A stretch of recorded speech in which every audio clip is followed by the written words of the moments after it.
Dokter Tirta ngamuk karena buah Jokowi. Kritik kok dilarang. Dari mana ada isu vaksin itu obat? Gak ada obat COVID, bosku. Siapa yang bilang ada obat COVID? Jangan percaya statement di media, gak ada obat COVID, bosku. Dibohongi kalian semua ini, gak ada obat COVID itu, gak ada. 3M, memakai masker, mencuci tangan, menjaga jarak, tes tracing treatment, itu gak akan ada gunanya kalau warganya kelaparan. Kau pengen COVID kelar, kasih wargamu makan. Buat apa kita menjaga protokol kalau warga nggak makan? Jangan membuat asal statement untuk membohongi rakyat dengan harapan palsu. Itu realitanya. Kalian semua dibohongi, bosku. Dan namanya obat COVID ini renek. Saya dokter. Dokter dari dulu bersuara ini. Gak ada obat COVID. Lah gimana kita bisa antibody kuat orang warga aja nggak bisa makan? Inilah problem lingkaran setan. Harus memakai masker dan garis miring atau face shield. Ya udah kan dari situ aku mengatakan apa SK aku dan aku masih terdaftar sebagai relawan Kementerian Kesehatan dan relawan BNPB. Nah pada waktu itu kepala Satgas bilang sama jubirnya Satgas Covid, Prof Wiku bilang, itu tolong dong diedukasi. Nah aku ada SK-nya. Awal-awal ditutup bansos. Terus begitu Prof Wiku bilang, diam semuanya. Makanya saya bilang, apakah saya harus bergelar profesor dulu, harus kritik? Ya kalau kayak gitu tak sekolah lagi, biar sampai profesor PhD baru saya kritik satu-satu. Jadi aku pada waktu itu Kak udah buat video bahwa aku nggak setuju PPKM itu bukan di salah satu TV lah, di Kompas kan aku juga sering ngomong, di Twitter bahkan sering ngomong bahwa PSBB itu nggak efektif. Kenapa? Karena udah telat. PSBB itu harusnya di Maret April, kalau di November Desember sama Januari udah nggak efektif. Terus akhirnya aku usul ke Kementerian Kesehatan, usul ke KSP, usul ke Dewan Ketahanan, tetap mentok di situ. Ya udah aku buat video sendiri di TikTok, buset videonya sampai 2M. Nah video ini saya setor menyebar ke WA mungkin, dan alhamdulillah Pak Jokowi mendengar bahwa emang PPKM nggak bagus, terutama jam malam. Ya karena satu, terlalu banyak yang melanggar. Itu kayak wasit yang kayak contoh, kalau misalnya nggak pakai helm di razia tuh cuma satu, nggak apa-apa. Masalahnya yang nggak pakai helm tuh 1 juta orang, polisinya let's say cuma 10. Berarti yang ketangkap let's say satu polisi nangkap 10 orang. Berarti yang nangkap cuma 100 orang. Berarti ada 999.900 orang bebas. Nah PPKM tuh kayak gitu. Yang nggak pakai masker itu lebih banyak banget daripada yang pakai. Dan kalau kita tanya, kenapa sih kamu nggak pakai masker? Rata-rata bukan karena mereka nggak tahu COVID, tapi itu sebagai bentuk protes pembangkangan sipil karena trustnya pemerintah turun. India itu melakukan lockdown ya. Jadi, tapi rakyatnya dikasih makan. Jumlah penduduk India itu 1 miliar lebih. Kita hanya 270 juta. Tadi saya berbicara dengan salah seorang ekonom yang juga pernah jadi menteri. Itu dia mengatakan kita sebenarnya bisa melakukan di situ kira-kira hanya 60 miliar sampai 60 triliun sampai 70 triliun itu per bulan. Jadi jangan menyebutkan India karena kasus India dengan kita beda. Di sana lockdown, dia tutup, tapi dia kasih makan rakyatnya. Kita di sini PPKM darurat. Kita nggak kasih makan orang, hanya janji-janji saja. Prof, ini kan ada bantuan sosial yang diberikan. Bantuan sosial tadi Indra sudah ngomong belum terima, dan banyak lagi orang mengatakan belum terima. Seharusnya rakyat jelata itu sebelum diberlakukan PPKM darurat sudah tersedia, salurkan.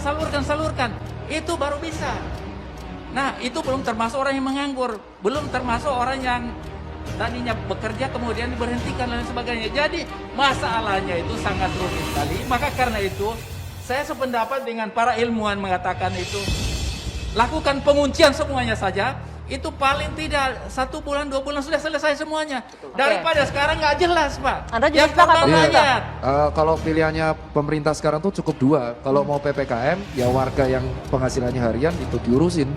Kalau enggak mereka nanti justru akan sakitnya kalau kena COVID, mereka nggak punya uang untuk ngurus. Betul sekali Pak. Kan diurusin sekarang ada bansos. Bansosnya 300.000 per bulan. Iya, Ini 300.000 per bulan bisa buat beli apa? 300.000 per bulan itu 10.000 per hari.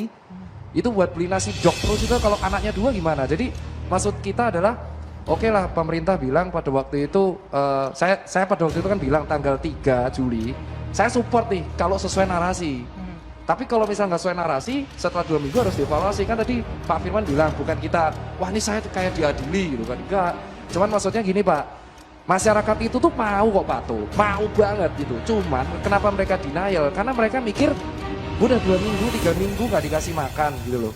Jadi pikirannya urusannya Akhirnya mereka balik-balik ke perut ujung-ujungnya lagi nih mereka ya. kepaksa keluar karena mereka cari makan. Itu tadi yang disampaikan oleh narasumber kita sebelumnya, Betul, Mas makanya Indra tadi. kalau ini mau sukses pilihannya cuma 2. Kalau mau PPKM, warga yang nggak ada duit diurus sama Kemensos. Oke, satu lagi. Diurus. ha? Tapi kalau nggak bisa ngurus, ya jangan PPKM. Oke, Pak Firman. Harus boleh. nerima, paling dikritik Masukannya sama boleh ahli di- epidemiologi dan itu harus minta maaf. Jadi pilihannya cuma 2 itu. Jangan Oke. tengah-tengah. Kalau mau cari aman nggak bisa. Saya setuju dengan narasi PPKM darurat asalkan efektif dan warga yang terdampak itu diberikan kompensasi yang pas.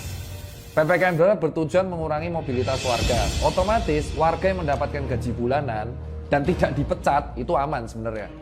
Nah, tapi kita tahu akibat dari PPKM darurat ini berbagai industri, contohnya yang di bidang sektor perdagangan dan perniagaan kayak contoh kain atau kuliner, mall, terus habis itu perhotelan, lalu Starling itu kan perdagangan juga. Perdagangan asongan, ya kan pedagang kaki lima yang Jadi menurutku akhirnya terpaksa tutup. Nah, kalau kita gaji bulanan kayak PNS, ASN atau pegawai swasta atau pegawai BUMN, mereka mendapatkan at least gaji bulanan terlepas dari di PHK. Bagaimana dengan orang yang bekerja di perdagangan? Mungkin tahun lalu kok nggak kayak gini? Tahun lalu orang masih punya tabungan. 2020 di saat yang kena PSBB orang masih punya tabungan. Tapi di tahun ini mungkin tabungan sudah habis, beban semakin berat dan COVID-nya semakin berat. Nah, lingkaran setannya seperti ini. Ketika PPKM terjadi, berarti mobilitas berkurang. Harapannya kan tentu angka penularan berkurang. Tapi kenapa semakin tinggi? Karena ada beberapa orang perkampungan yang mereka nggak dapat duit dan akhirnya mereka terpaksa kerja. Soalnya kalau nggak kerja, mereka nggak bisa beli masker. Nah, satu masker kayak gini itu rata-rata Rp2.500. Let's say satu anggota keluarga terdiri dari satu kakak terdiri dari 4 anggota keluarga. Berarti dia harus beli 4 masker sehari. Berarti dia harus 10.000, ya kan? Belum cari makan, belum kawan-kawan. Otomatis karena mobilitas berkurang, berarti orang yang membeli juga berkurang. Karena nggak semua orang kan beli bisa delivery. Emang servis HP bisa delivery, kan susah. Antri kan? Otomatis terjadinya penurunan omset. Sehingga kalau orang nggak punya uang, maka kebutuhan untuk nutrisi akan berkurang. Sementara untuk mencegah COVID, itu nutrisi harus tinggi. Kalaupun isoman, dia harus membeli suplemen, ya kan? Dia harus membeli obat. Katanya gratis, tapi kan protein nggak gratis, makanan bergizi nggak gratis, PCR aja nggak gratis, swab antigen aja 200.000. Yang terjadi adalah uangnya udah keburu habis. Nah, otomatis masyarakat terpaksa keluar. Nah, jadi PPKM ini kenapa nggak efektif? Karena di satu sisi warga diminta untuk mobilitasnya terbatas, tapi di satu sisi warga nggak diberi kompensasi yang enough, yang cukup. Sehingga akhirnya kebanyakan masyarakat tetap keluar bekerja untuk mencari nafkah, sehingga kebutuhan primernya tercukupi, yaitu makan.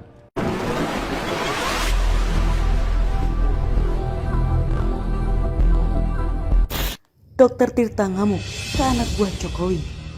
Kritik kok dilarang.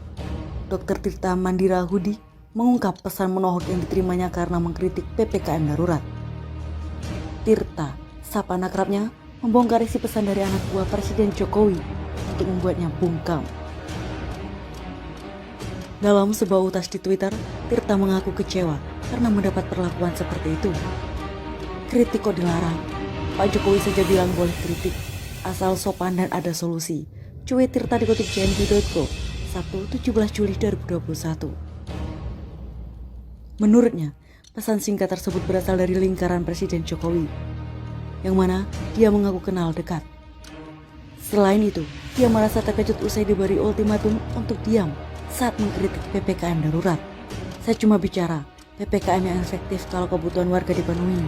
Namun, dibalas satu sosok yang saya kenal baik banget. Dia ini dekat dengan pemerintah, jelasnya. Menurut dia, pesan dari Presiden Jokowi tentang kritik sudah dia lakukan dengan baik. Akan tetapi, Tirta akhirnya terusik bila ada yang menyuruhnya diam saat kebijakan PPKM jauh dari ekspektasi. Saya sudah adukan hal ini kepada beberapa orang di atas sana. Kritik kok dilarang. Saya sudah kasih bonus solusi juga, tutur dia.